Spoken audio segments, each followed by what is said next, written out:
This is another episode of Flavor in Your Ear Podcast.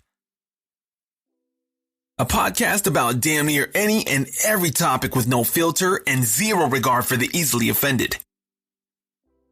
Please welcome the man behind the madness. Your host and audio flavor maestro, Marques Edwards.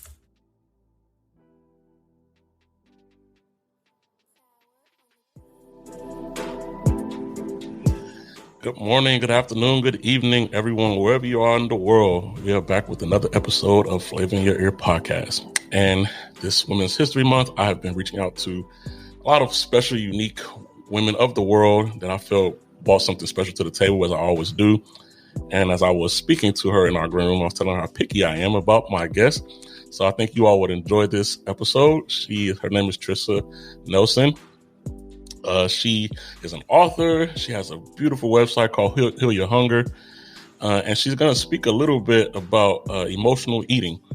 And I thought that was a very interesting topic because I like to eat, of course, right? And I never equated emotions with eating. So I thought that was very unique. And I feel like, maybe this is just a hunch, I feel like a lot of people may be emotional eaters and not know it because, emotions and eating can seem like they can have a correlation. So I thought this was a beautiful topic for her to elaborate about what she's identified it as and give us some knowledge on it. And also a way for you, if you all want further information, to have an avenue for, you all to be able to read her book, go to her website and find more information, because various angles can always help us in our lives. And this show is all about improving lifestyle and improving knowledge and education with everyday life. So hello, Tricia.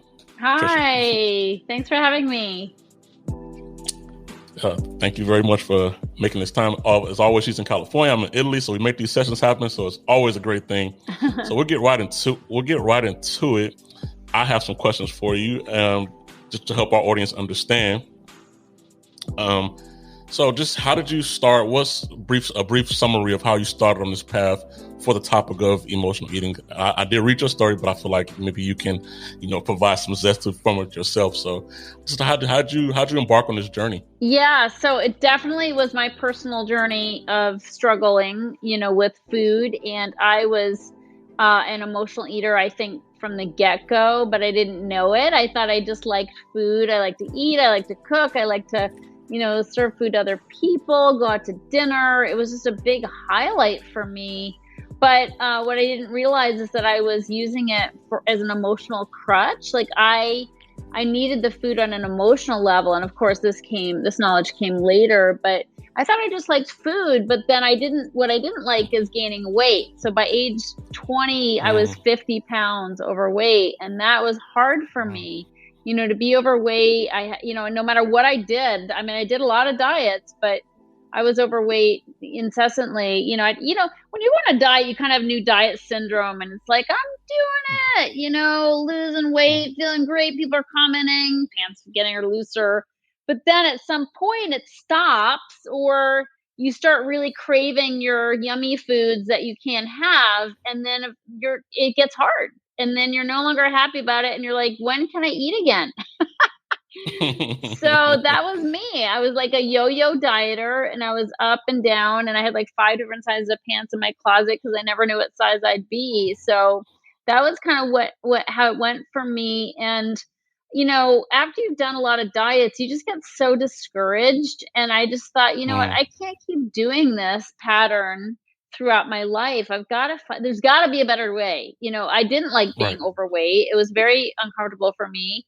So thankfully, I met somebody who showed me how I could really address the emotional eating. And again, I didn't know I was an emotional eater, but I started to really observe myself. And I ate when I wasn't hungry. I ate when, I was sort of bored.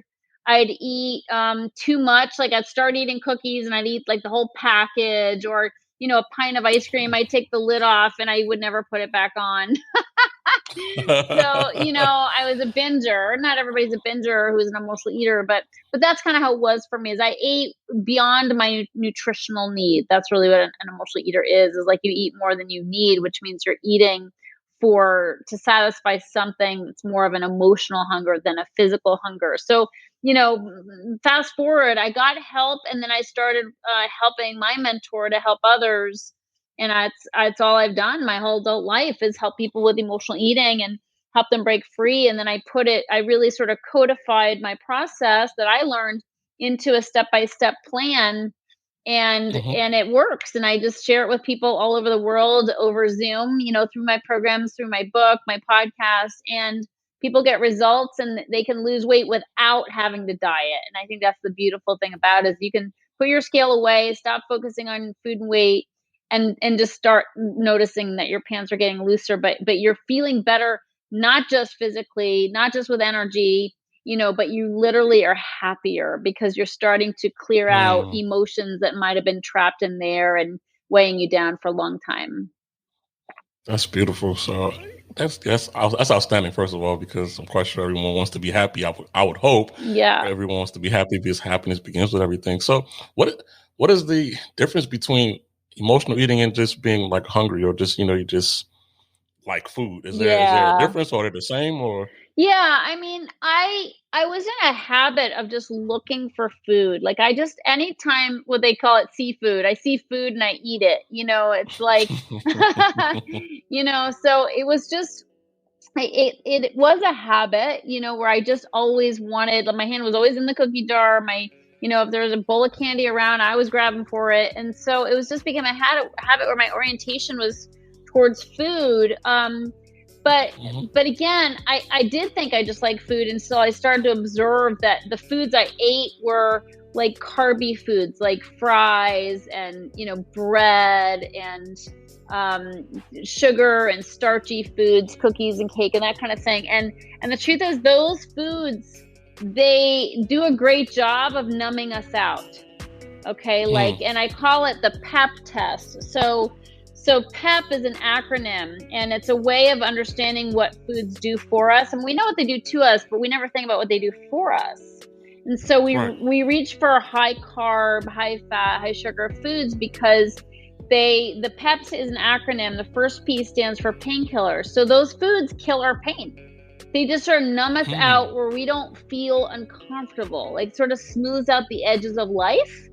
So if we have troubles in our life, a relationship that's, distressing, or news that's troubling, or financial stress, we kind of reach for foods unconsciously because it smooths out that stress. It sort of takes away the sting of life, but again, it's unconscious until we get conscious. And thanks to you, I'm here talking about it, and somebody can't unhear what I'm saying, and so exactly. you start to see your relationship with food a little bit different. I mean, I'd go out to, a restaurant with friends, and they'd order a sandwich and it would come with fries, and they'd eat their sandwich and pick up their fries. And I'd be like, I don't get that. Like, I'd eat my fries and pick up my sandwich. I'm like, the fries are the best part. They're greasy, they're starchy, and so, but that was really because those heavier, greasier, starchier foods, they numb me out. Like, they just sort of make me not feel anything. And so that was what the P stands for, is painkiller. The E in PEP stands for escape. So those foods also help me check out, because emotional eaters tend to be, we're not only overeaters, but we tend to be overthinkers. And we overthink everything. What did she mean by that? Why did he look at me that way? They don't want me in their group. I know it, kind of like just like overactive minds. And also we tend towards, our mindset tends to be a little negative, where we're, criticizing ourselves and criticizing other people and thinking about the worst case scenario. And, to live like that, you got to have a break. Like, it's exhausting. Right. Yes. And so you kind of escape your own mind with food. And the last P in PEP stands for punishment, which seems counterintuitive because we tend to eat as a reward, get our favorite foods and our favorite TV show. But if somebody is like me and they go overboard and they binge and they feel sick and then they're mad at themselves and they can't fit in their jeans, well, that's not so much of a reward, right? That tends to be more of a punishment. Overeaters tend to be over feelers, and we feel guilty about everything. So that's what's going on there, is we tend to beat ourselves up with food. It turns on us. At first we're like, oh, this is my best friend. Like, food never lets me down. It's always there for me, comforts me. But there is a dark side, which is when we go overboard, we feel sick, we are mad at ourselves, and then we don't want to show up in social situations because of how we look. And so it has a real dark side, and ends up backfiring on us. So that's the PEP test, PEP, painkiller, escape, and punishment, just as a way for people to start digging into what emotions might be underneath their incessant, they're constantly going to the kitchen, looking at in the refrigerator for something to eat. That's so cool. I think it's just really cool to have an understanding, because a lot of people, just common folks, I'm quite sure they have habits and do a lot of things, and they're never just conscious of why, right? So someone like you comes in and just kind of describes, from study and from trial and error, and you can understand, like, that's why I do this. I love this, because you're breaking down something that everyone does. And I'm quite sure some people can attribute it to emotional eating or just hunger, but it's good to be knowledgeable on these things. So another question for you. Do you see a correlation with, I guess, like relationship issues in eating? Are there higher emotional eaters, like, God forbid, failed relationships, or, maybe depression, or is it just an equal scale that everyone can be an emotional eater? Well, I do think it's an awesome question, first of all. And, it goes both ways. So relationship stress can lead to stress eating, for sure. That's one of the painful parts of life, right? Is relationships don't always go as planned. Two people aren't always on the same page, and there's tension and strife, and that definitely will drive emotional eating. But also, emotional eaters have their own special way of creating stress in relationships. So, yeah. So, to invite the eating, because you want to invite the eating deep down, right? Well, no, not that as much, although that could probably be there too. But no, what I mean more is, I have something in my book called The Anatomy of the Emotional Eater, which is 24 personality traits that drive emotional eating. And these have nothing to do with food, but they create problems in our life that we then use food to deal with. So as emotional eaters, there's ways that we operate in life that isn't so clean. Like, it makes for stressful relationships. Like, for instance, we don't communicate very well. Okay. So we tend to want people to read our minds because we're afraid to speak up and say what we need.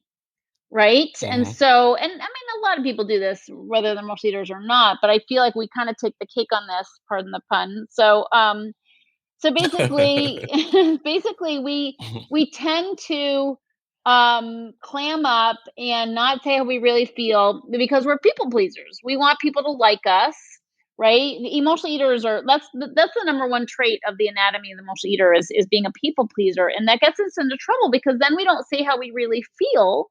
We act like everything's fine, and fine is an acronym for effed up, insecure, neurotic, and emotional. So, so watch it next time you say you're fine, because it could mean something else. But the point is, we tend to want people to think we're doing fine, and we don't get honest about how we're really doing. But if you're in a relationship, like if you're in a marriage and you're not speaking up about how you feel and you're letting things slide, you're building up resentment, that ends up really, it's like a fly in the ointment, because it grows, and then that creates an impasse, and before you know it, you lose your libido, and you're kind of doing things on your own, and it's like your ship's passing in the night. So this lack of speaking up, this lack of ability to express our real feelings and emotions, like, severely affects relationships. And so that's something there. Add to it, when a spouse is eating a lot and gaining weight and feeling really crappy about their bodies, they don't want to have sex. It's like the last thing you want to do is be touched or be seen, with the lights on. Right. So of course, that Right. affects relationships. So it's sort of That is like, key. yeah, it's like it has, That's key. we think sometimes it's all about just not fitting in our bikinis, but that is not the case. Like there are so many overreaching effects of this eating issue, eating too much, gaining weight, feeling bad about our bodies. That affects our self-esteem. It affects our relationships, our libido. We feel like we're not a good role model for our kids, and that affects us. I mean, there's so many different ways it affects us. It makes us, clam up. It can make us really crabby. If we're mad at ourselves, we're kind of dogging ourselves for our choices. Like, why did I do that? Why did I lose control again? I said I wasn't going to eat the cookies and I ate the cookies. Then we feel guilty and we're mad at ourselves, but then we're snappy and bitchy with other people, inadvertently. So it's a big problem, beyond what meets the naked eye. So yes, the answer to your question is yes. I love it because just the correlation between everything, it makes a lot of sense. And for those out there listening, I'm, relationship or no relationship, it's good to be able to identify why your problems are your problems, or what propels you to get into situations, or about how your mood is maybe swinging, or why you're in this funk, or things like that. That's a very key. Identifying the problem is like 80% of the problem. Identifying. Absolutely. Right? Absolutely. Right on. Correctly identifying Yes. the problem. So Tricia, you wrote a book, right? I think it's awesome, which I'm gonna actually get a copy of.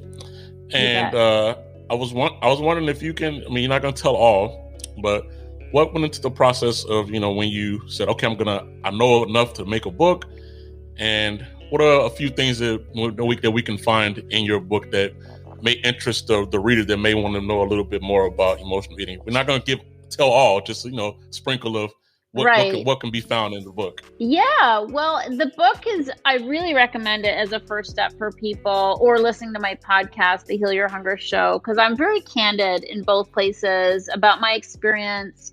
And I do dig into, the underlying causes, and I'm not talking about diet and exercise. Like, that's the old way. Like, that's where we go when we want to lose weight, until we've done it several times. And then we're like, okay, something's got to change. Like, this is not working. I mean, statistically speaking, 98% of all diets fail.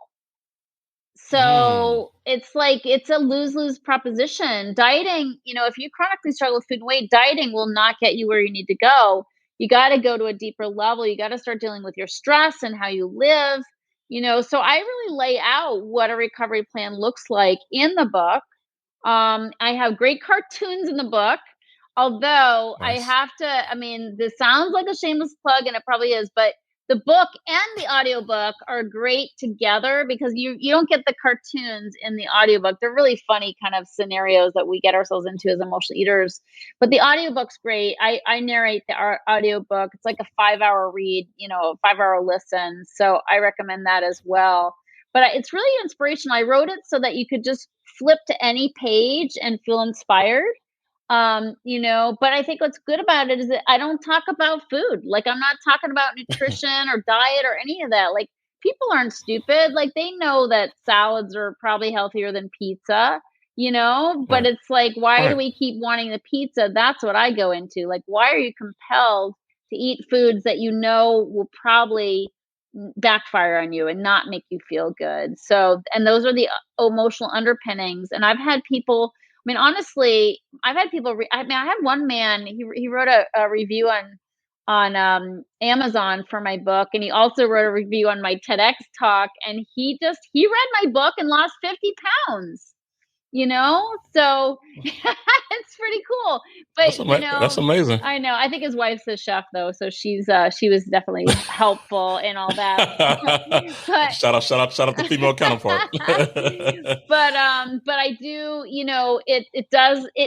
it's a different approach. And I think people who have struggled with food and weight for a long time, they're so defeated, I mean, they're working against terrible statistics, and they're just like, God, like, I don't want to bother anymore, because I'm just going to end up in the same place. And so they feel like there's nothing for them anymore. Whereas this book, and my whole approach through Heal Your Hunger, it's all about changing the conversation, getting off the diet track altogether, the diet roller coaster ride, and start really dealing with your life, your stress, your sense of peacefulness, your spiritual connection, and how you treat yourself. Like self-care is something we don't think a lot about in our culture, and it's something we desperately need. Both men and women need to start taking care of themselves as a first, line of attack, so to speak, using military terms. And, it's just really important that we take care of ourselves so we can take care of others. People think, oh,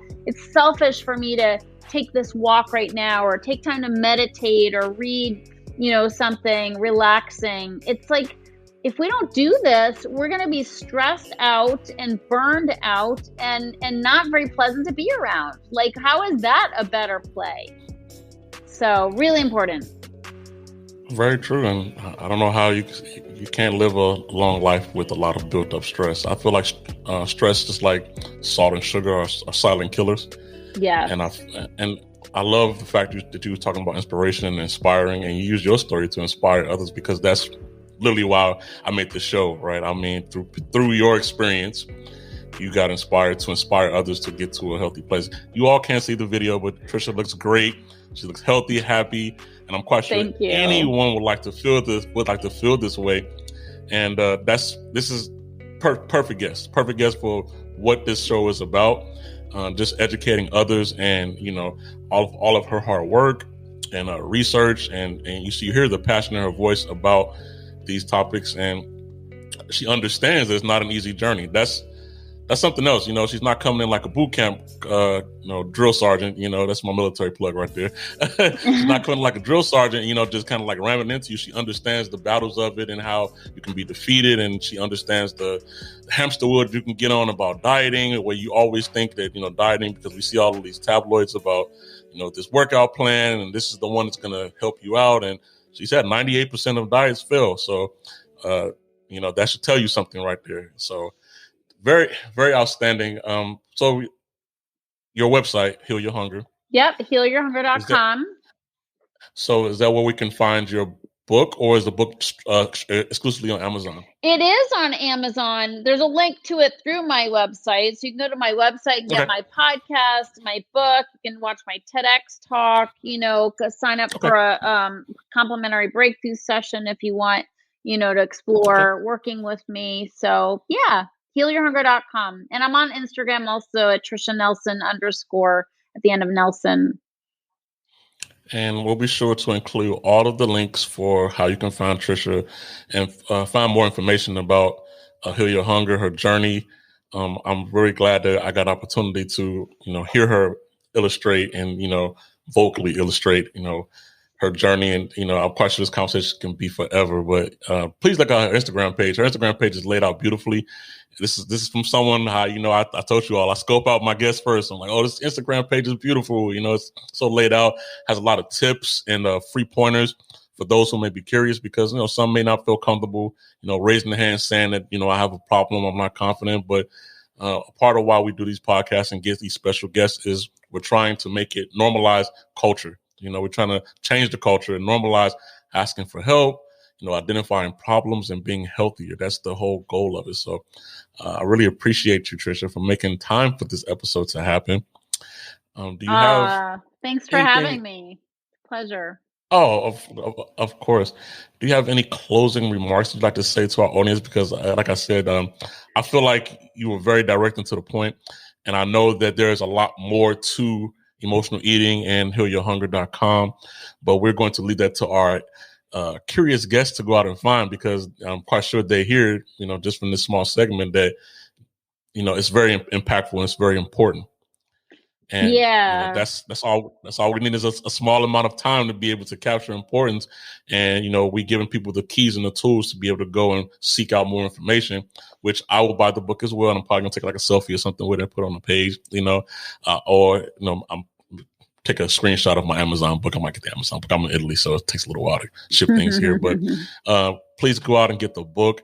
Knowledge is power. Always knowing, more and more. That's literally why I do this. And I really appreciate you for giving your time. If you have any closing remarks you'd like to say to the audience before we hand it over for them to, marinate in their temples about our conversation, do you have anything you'd like to say in closing? Just that it's, just look beyond the food. It's not about the food. I think that's an important reminder. I can always use that reminder too. Yeah, there's a lot. I like food myself. I'm not gonna lie. I like food. I saw your page and I saw the word FOOD and I was like, oh, and then I said, oh, okay, this is a good conversation about food. I thought you were like a chef at first. I just, your brain just immediately attaches to food, right? Right. So but as you can see, healthy conversation about a healthy lifestyle. And we have to start rethinking these things. That's the goal, rethinking these things and getting educated. And hopefully we can help someone out there who's listening to the show today to be able to, save themselves from going further down the roller coaster, and just grasping themselves and living a healthier lifestyle.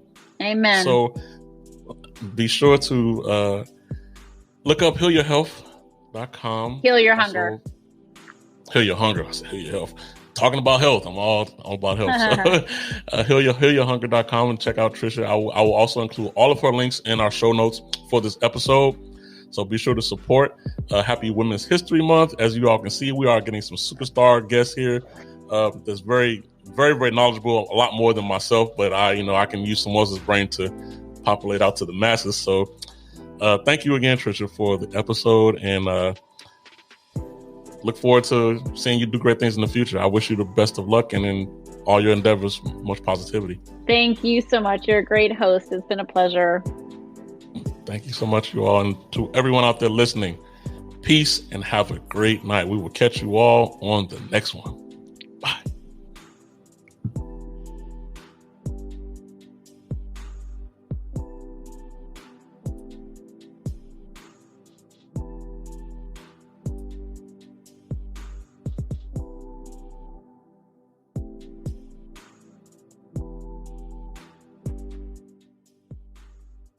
Thanks for tuning in to another episode.